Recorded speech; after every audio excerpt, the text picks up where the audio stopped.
یہ حیران کر دینے والی ویڈیو جب میں نے دیکھی تو یہ سمجھ لیں کہ میں رات کے 3 بجے اس ویڈیو کو شوٹ کر رہا ہوں، اور اتنا ضروری سمجھا اس ویڈیو کو آپ لوگوں کو دکھانا، آپ لوگوں تک اس میسیج کو پہنچانا، کہ رات میں ہی تمام کاموں کو چھوڑ کر اس میسیج کو آپ لوگوں تک پہنچانا چاہتا ہوں۔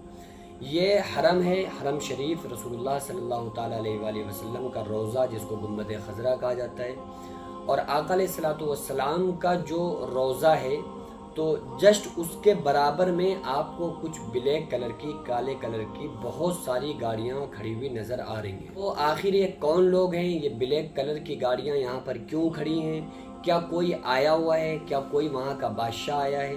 آخر یہ بلیک کلر کی گاڑیاں وہاں پر کھڑی کیوں ہیں؟ میں نے سب سے پہلے اس ویڈیو کو اپنے دوست، ہمارے ایک دوست ہیں اشراق بھائی، ان کے اسٹیٹس پر دیکھا۔ اس کے بعد میں نے اپنے عزیز قاری سید عرفات علی صاحب مکن پوری کی ایک پوسٹ فیس بک پر دیکھی، اس کے بارے میں انہوں نے بھی چند لائنیں لکھی ہیں، وہ بھی میں آپ لوگوں کو پڑھ کے پہلے سناتا ہوں۔ وہ لکھتے ہیں کہ کسی کو اگر یزید پلید کی مسجد نبوی صلی اللہ علیہ وسلم کے صحن میں گھوڑے باندھنے کی روایت سے اختلاف ہے، کہ یہ بتا رہے ہیں، قاری صاحب یہ لکھ رہے ہیں کہ یزید نے مسجد نبوی میں گھوڑوں کو باندھا، اور تقریباً 3 دن تک مسجد نبوی میں گھوڑے بندھے رہے، لید کرتے رہے، اور وہ مسجد نبوی کے صحن میں بندھے رہے، اور 3 دن تک مسجد نبوی میں آذان نہیں ہوئی۔ یہ یزید نے اپنے دور حکومت میں یہ کیا۔ تو وہ آگے لکھتے ہیں کہ آج کے جدید یزیدیوں کے جدید گھوڑے مسجد نبوی صلی اللہ علیہ وسلم کے صحن میں اپنی آنکھوں سے دیکھ لیں۔ یعنی کہ وہ یہ بتا رہے ہیں کہ ایک دور میں یزید نے ان تمام کاموں کو کیا تھا، یعنی بے حرمتی کی تھی مسجد نبوی صلی اللہ علیہ وسلم کی، حرم شریف کی،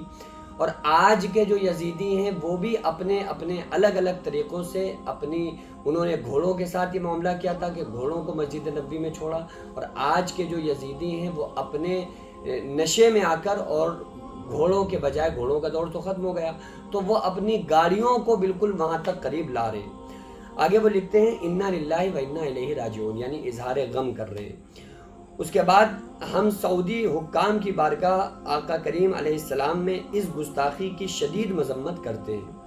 یہاں اونچا بولنے سے اعمال ضائع ہو جاتے ہیں، لیکن طاقت اور پیسے کے نشے میں دھند یہ لوگ زمانے جاہلیت کی طرف دوبارہ روا دوا ہیں۔ قرآن کریم میں بھی اللہ تعالیٰ نے فرمایا یا ایھا الذین آمنوا لا ترفعوا اصواتکم فوق صوت النبی، کہ اے ایمان والوں اپنی آواز کو نبی صلی اللہ علیہ وسلم کی آواز سے اونچا مت کرو،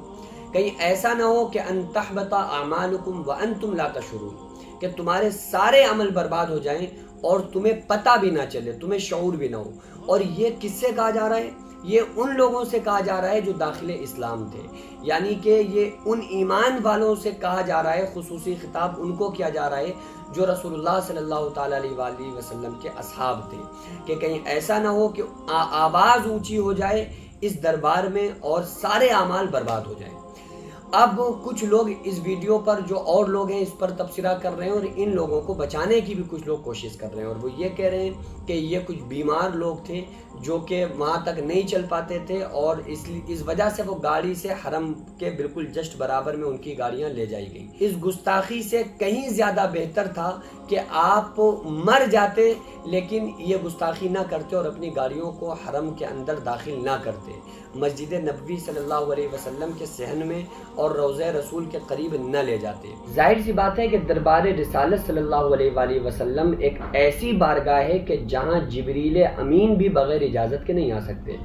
یہاں تک کہ موت کا فرشتہ بھی آ رہا ہے تو غلام بن کر دروازے پہ آ کے اجازت مانگ رہا ہے کہ یا رسول اللہ صلی اللہ علیہ وآلہ وسلم اجازت ہو تو میں اندر داخل ہو جاؤں۔ پہلے 1350 سال 1400 سال پہلے جس طرح سے یزید نے کعبے کی اور مسجد نبوی کی اور رسول اللہ صلی اللہ علیہ وآلہ وسلم کے روضے کی بے حرمتی کی تھی، اسی طرح سے اس مشن کے آج بھی لوگ موجود ہیں، اسی طرح سے اس مائنڈ کے آج کے دور میں بھی لوگ موجود ہیں جو اس طرح کی گستاخیاں کرتے ہوئے نظر آتے ہیں۔ بہرحال یزید نے جب روضہ رسول صلی اللہ علیہ وآلہ وسلم کی بے حرمتی کی تو وہ نیست و نابود ہو گیا، اور آج جو لوگ آل سعود اس طرح کی حرکتیں کرتے ہیں تو یہ بھی برباد ہیں۔ کبھی امریکہ کے ہاتھوں بکتے ہیں تو کبھی اسرائیل کے آگے جھکتے ہیں، تو کبھی شراب میں ڈوبے رہتے ہیں، تو کبھی انگریزوں سے ملتے ہیں۔ یہ انسان کی کنڈیشن جب ہو جاتی ہے کہ اتنا پاورفل انسان ہونے کے باوجود وہ در در کی ٹھوکریں کھاتا ہے، کیونکہ آقا علیہ الصلوۃ والسلام کا عشق اس کے دل سے نکل چکا ہوتا ہے۔ بہرحال ہم تمام لوگوں کو چاہیے کہ اپنے سینوں میں آقا علیہ الصلوۃ والسلام کے عشق کو محفوظ رکھیں،